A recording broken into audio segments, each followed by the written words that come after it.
Hello, we will continue with our chapter 8 from the book Oliver Twist from Charles Dickens. Murder Most Foul. In the morning, Rose paced up and down the hotel room, wondering who she could take into her confidence regarding the information provided by Nancy. She did not want to tell Mr. Losberne, for the doctor was given too impetuous actions which might put Oliver in danger. She could not tell Mrs. Smiley because she would immediately consult Mr. Losberne. She thought of writing to Harry, but then he had just left and not in the pleasantest of circumstances. There was no one else she could think of. She was deep in anxious thought when Oliver burst into the room. He had been walking with Giles when he had spotted Mr. Brownlow going into a house. Giles had noted the address and now Oliver was eager to go and meet his old friends. Distracted from the troubling thoughts, Rose set out with Oliver and Giles. Mr. Brownlow was delighted to see that Oliver was well and that his good opinion of the boy had been vindicated. Oliver was happy to see the two gentlemen who had been so good to him. Then Mrs. Bedwin was called, and their ecstatic reunion brought tears to the eyes of all those present. Leaving Oliver to exchange notes with the old housekeeper, Rose took Mr. Brownlow aside and told him about her meeting with Nancy. He was intrigued and said that they should confide in not only Mr. Losberne and Mrs. Smiley, but also Harry and Mr. Grimwig. It was decided that the matter would be kept from Oliver till it had been resolved. Mr. Brownlow said that he would come with Rose to meet Nancy the following Sunday on London Bridge. They would ask her to point out Monk's location and identify to them, and would deal with him on their own without involving the police. It was with a lighter heart that Rose left Mr. Brownlow that evening. They had promised to come to the hotel next morning for a meeting. Harry would be summoned for the meeting, and Mr. Losberne and Mrs. Smiley would also be told of the new developments at the same time. Just as Oliver had once run away from the Sowerberries, so did his tormentor Noah Claypole and the maid Charlotte. The only difference was they robbed the undertaker till before setting out for London. By some weird quirk of fate, they landed at Three Cripples. It was a thieves' den, as we already know. But Noah and Charlotte were unaware of this.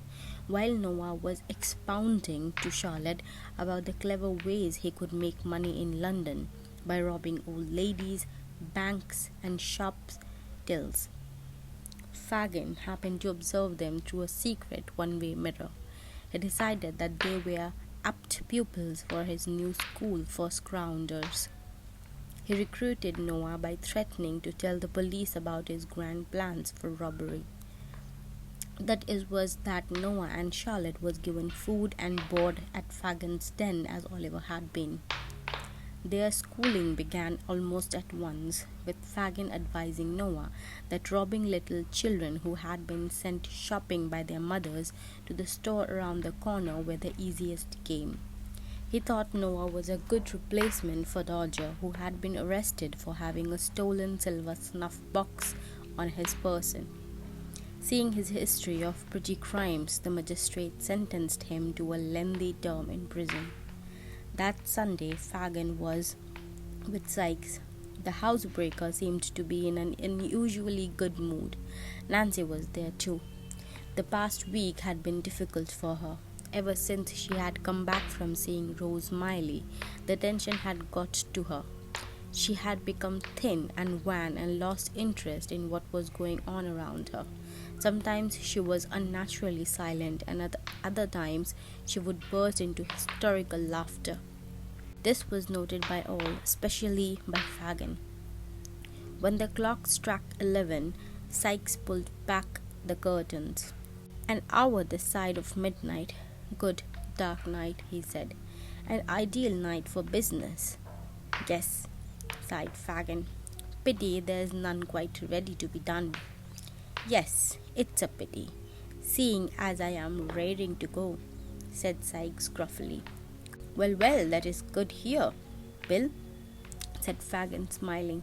Taking advantage of this conversation, Nancy rose and put on her bonnet, preparing to go out. Fagin saw this and nudged Sikes. Nancy, where are you off to? Said Sikes. Sit back down. I want to take a little air, said Nancy. I'm feeling suffocated. Open a window then, retorted Sikes. I feel like taking a walk. I won't go far. You are not going anywhere, said Sikes. He pulled off Nancy's bonnet, locked the door, and kept the key. There, now sit down. What do you mean by doing that, Bill? Let me go this minute, or I'll do something desperate, said Nancy, stamping her foot. How dare she talk to me that way? This was addressed to Fagin. Please, Bill, just this once, let me go. Do. For an hour, Bill, pleaded Nancy, sitting down by the door. What's come over you? Have you gone mad? Shouted Sikes. No, you can't go. If you give me any more grief, I will set a dog on you. He pulled her off roughly and dragged her, struggling and screaming, into a small room off the bedroom. There he made her sit on a chair and held her arm down. She shrugged and pleaded in turns until finally the clock struck midnight, and she gave in, exhausted. Sikes left her sitting there and came back to Fagin. What happened to Nancy? Has she got the fever? She seemed changed, said Fagin thoughtfully. Nancy came in and sat on the armchair. Her eyes were red and puffy with crying. She was silent for a while and then laughed out loud. Look at her, Sikes told Fagin. For weeks she had been looking after me without rest. Maybe she is fatigued and wants a change. Nancy, dear, show me a light, do, said Fagin, rising. At the foot of the stairs, Fagin caught Nancy's arms. Nancy, is Bill very cruel to you? Does he beat you? If you don't like him, come away to me, he whispered. Is he brute? Nancy didn't reply but gave him a look and then climbed back upstairs. Fagin walked away, thinking that maybe Nancy had her new lover whom she wanted to meet. That's why she had been so eager to go out. I will ask Noah to follow her and find out where she goes, muttered Fagin to himself. That will do something I can use against her to persuade to leave her Bill, and get Bill into trouble, because he will surely go after any man who sets his eyes on Nancy. Fagin rubbed his hands together in glee as he thought of wreaking revenge on Sikes, who made him the butt of his taunts and jokes. Noah Claypole received an assignment from Fagin. He had to follow Nancy when she went out and report on who she met. As he had never seen Nancy before, Fagin took him to 3 cripples and pointed her out. For 6 days Nancy did not stir out. On Sunday night, Fagin knew that Sikes would be away till early morning on a housebreaking job he had set up. He told Noah to be ready to go out. As he had thought, Nancy emerged a little before 11 at night, dressed in a bonnet and cloak, and hurried away. Noah followed at a distance, taking care not to be seen. When they reached London Bridge, Nancy stopped and waited. After some time, a carriage arrived, and a lady and old gentleman stepped out. They walked towards Nancy. Let us go down these stairs, said Nancy. This place is too open. As soon as she said this, Noah pretended to brush past them and quickly went down the stairs, where he hid himself in one of the niche besides the step. He waited there silently. When the 3 of them appeared and began conferring in low voices, he was in a position to hear every word. When Rose and Mr. Brownlow asked why she had not come the previous Sunday, Nancy replied, I was prevented by Sikes. He held me there forcefully. Though I tried, I could not leave. I could not even give him the laudanum as I had done the Sunday before that, because Fagin was around.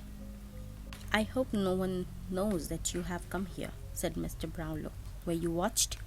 No, said Nancy. Now, what do you want to know? Will you give up Fagin? No, no, I cannot. Though he is evil, and it is because of him I am in this position today, I cannot give him up. Or the others, they are the only family I have. Then, tell us all about monks, and we will deal with him on our own way. Nancy proceeded to describe monks, three cripples, and the times he had come there. Noah saw that the elderly gentleman was jotting down everything in a notebook. Now I have to return or my absence will be missed. I know Miss Miley has made this offer because I make it again, and I make it again. I know Miss Miley has made this offer before, and I make it again. Come away with us, and we will send you to a safe place, maybe even abroad, where these people cannot find you. You can start a new life, a good life, said Mr. Brownlow. No, no, I cannot do that. I am fated to live and to die with these thieves, said Nancy, weeping. I beg you not to give us up to the law, and only to act on monks. I make you a solemn promise that you and your man will be safe, and so will Fagin and its associates. I will extract whatever information from monks that I need to do justice to Oliver, and then I will let him go. Thank you for your help, my dear. You don't know how much you have benefited that poor little boy. Then goodbye. God bless you for your kindness, said Nancy. Wait, take this money. It will help you, said Rose, offering her a purse. No, lady, I don't want money, but give me something that you own, a handkerchief, a glove, so that I can keep it to remind me of you. Rose gave Nancy her handkerchief, and they parted. For some time after they had gone, Nancy lay down on the stone step and gave vent to her grief. Then she got up and returned to home, await Sikes. Noah emerged from his hiding place minutes later and ran all the way back to where Fagin waited for news of Nancy's treachery. It was 2 hours before dawn. Fagin sat before the fire, chewing his long, dirt-encrusted fingernails. Occasionally he looked at Noah Claypole, who was sound asleep, exhausted by all his night vigil. The Jew's eyes were bloodshot, his face pale. He was consumed by thoughts of Nancy's betrayal. How dare she talk to strangers? He was incensed that he could now not have revenge on Sikes or lure away the girl who might be the cause of his, Fagin's, downfall. What else had she told them before? Had she revealed all about her companions? How much time did he have to make an escape? He heard footsteps on the stairs. At last, he thought. Sikes entered and threw a package on the table. There, take care of that, old man, he said. I have to get back to Nancy. She will think I am lost. She has pretty much made up her mind about that, Bill. What do you mean by that? Sikes asked with an incredulous look. Fagin woke up Noah and had him repeat again what he had seen on London Bridge. Sikes' fury, especially when told how he had been given laudanum, was fearsome to see. Fagin caught hold of his arm. Don't be too harsh, Bill, he said. Don't be too violent. As Sikes kicked open the door and rushed away, Fagin knew his words had fallen on deaf ears. Sikes ran headlong down the street, his lips compressed, his jaws clenched, and murderous rage in his eyes. He entered his house quietly, locked the door, and pulled up a chest against it. He drew the curtains. Nancy heard the noise and woke up. Bill, she said with a pleasant expression. Is that you? Yes, it is. Get up, he said. Nancy got out of bed and made to draw the curtains back. Let that be. There is enough light for what I have to do. Why are you looking like that at me, Bill? What have I done? What have you not done, you treacherous woman? He replied, grasping her by her throat and hair and dragging her to the center of the room. Why, what do you mean, Bill? She asked, terrified. You were watched last night, Nancy, said Sikes. Every word you said was heard. Then spare my life, Bill, like I spared yours. I said not a word against you or the others, only monks, she pleaded. Bill, the gentleman and the kind lady said I could go away to a peaceful place, far away from here. You can too, Bill, if you go to them and ask for forgiveness. Sykes put his heavy hand across her mouth and took out his pistol with the other hand. He was about to shoot when he remembered that it would make a noise and attract attention. Instead, he hit the upturned face with all his might. Nancy fell bleeding from a big gash on her forehead. She raised her hand, holding up Rose Miley's handkerchief. "God have mercy on me and on you, Bill. Please don't kill me. Save yourself, Bill. We don't do this. We can both go away, Bill, to a better life." Sykes lifted the club from the corner and brought it down on her head with a brute force. Once, twice, many times, till she felt silent, her eyes open and glazed over. Then he sat in an armchair as the morning sunlight entered the room. It lit up the gory scene. Sykes got up and threw the club into the fire. He tried to clean the stains of his clothes. There was so much blood that the feet of the dog were covered in it. Eventually he went out of the house, closing the door on the gruesome sight. He began walking, he knew not where, but just kept going, resting by ditches or catching 40 winks under a hedge.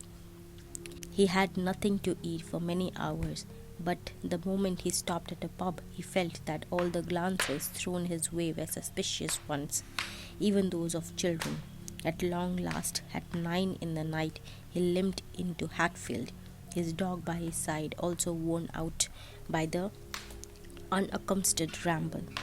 Here he found a small pub where he sat down to eat at a solitary table, far away from the country workmen who were drinking there. Sykes dozed off and was awakened by the noise made by a peddler. He was smelling small knick-knacks out of a bag. He threw a box with some sort of substance in it, which he said would remove all sorts of stains. Looking around, he spotted Sykes and his hat on the table. He exclaimed it and said, "See this round stain here, the size of a coin? I will demonstrate how quickly my stain remover will get this out. It smells like a blood." At this point, Sykes snatched the hat out of a man's hand and let forth a torrent of abuse. He stomped out of the pub, leaving behind surprised faces. Eager though he was to be among familiar faces, he was afraid to go back to the heart of London, fearful of being caught. So he turned back to the countryside again, and in an abandoned shed he lay down. The minute he closed his eyes, his mind played back the dreadful scenes and the dead woman with a glassy-eyed stare. It seemed her figure was standing right beside him. He woke up with a shriek and started walking, but he thought he could hear the rustle of her clothes, and all around him he felt the glare of those eyes. Then a fire in the stable nearby gave him a chance to forget for a while. He worked hard to help in putting it out, and when some men invited him to share their food, he sat down, wondering whether they would talk about him. He heard the firemen say that the murder had been discovered and that the hunt was one for the man who had committed this foulest of deeds. Sykes thought that instead of going around aimlessly, he should go to a little frequented den of faggots and lie low till the furor had died down. But first he would have to get rid of the dog, because a description of it must have gone out. He called Bullseye to him with the intention of tying a heavy stone around his neck and drowning him in the pond. The dog probably sensed what he was about to do, because it growled and backed away. Then it turned tail and sped off. He knew not where. Sykes continued on his way to London. A coach stopped before Mr. Brownlow's house. He got out, hurried to the front door and knocked. When the door opened, he gestured to a blurry man sitting inside the coach. The man on the coach box was also of hefty build. He jumped down and stood near the coach door. The coach door opened and Monks was hurried into the house by 2 men between them. He was taken up the stairs to a small room. There, Mr. Brownlow told him to sit in a chair and face him across the table. "Why have I been brought here?" asked Monks with a scowl. "You had the option of not coming with us," said Mr. Brownlow. "You can go if you want to, even now. But I warn you that you will be followed and arrested by the law for fraud and robbery." Monks hesitated and then, removing his hat and coat, said, "I did not expect this kind of treatment from my father's old friend. It is because I am your father's friend that I have treated you gently, although you do not deserve it, Edward Leaford, to call you by your real name. It is because I so deeply loved him and his sister, who died on the day I was to marry her and left me broken-hearted forever." "What has that to do with me? Why did you bring me here?" "I want you to restore your brother, what belongs to him by right." "I don't have any brother," said Monks. "I was my parents' only child." "You are lying." The whisper of his man in your ears was not enough to make you willing to come here. "You know as well as I do that your father was married off to your mother, who was 10 years older than him. At the age of 20, he was sacrificed from his family's selfish interests. But there was no love between your parents. You were 11 when they separated. Your father found new friends. Do I have to recount the whole sad story, or will you confess your part in it now?" "You can continue if you like," said Monks. "I have nothing to say." The new friends were a widower, a retired naval officer, and his 2 children, a daughter of 19 and one who was 2 or 3 years old. Your father had a winsome personality, and they soon grew to love him, especially the older daughter. He was engaged to marry her when he received the news that a relative had died in Rome and left him a large property. He left for Rome, promising his friends that he would return as soon as he had settled his affair. When he reached there, he was suddenly taken ill. Your mother, hearing of the news, immediately left for Italy, taking you along with her. He died the day after she reached, apparently leaving no will, so that all his assets passed to you and her. At this point, Mr. Brownlow could see that he had Monk's interests, because he looked up sharply. He continued, "Your father came to see me before he left England. He gave me a portrait of the young girl, his fiancée. He spoke in a wild, distracted fashion, saying that he wanted to settle a sum on you and your mother, and then leave the country after marrying this girl, never to return. That was the last I saw and heard of him. I went to the place where this family resided to locate the girl and offer her my support. They had sold off everything and left a week before, to where no one could tell. Then your brother, that poor neglected child, was quite by chance rescued by me from a life of vice. I was struck first by his likeness to your father, and then by his strong resemblance to the girl in the picture. Unfortunately, he was kidnapped ere I could discover more about him, and I believe you know more about that than you let on." "Me?" said Monk, startled. "What should I have to do with it?" "I made efforts in vain to find Oliver. It occurred to me that you would be my last chance to solve the mystery. I tried my best to find you. Your mother was dead, and I learned you had gone to West Indies. I even travelled there, but was told you had come back to London. I suspected that you had fallen in with the criminal bunch you used to associate with in your younger days. I tramped these streets of London trying to locate you, but I could not until 2 hours ago. So you have found me. What now?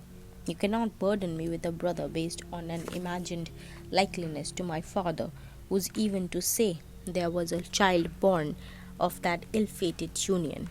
You know everything about your brother.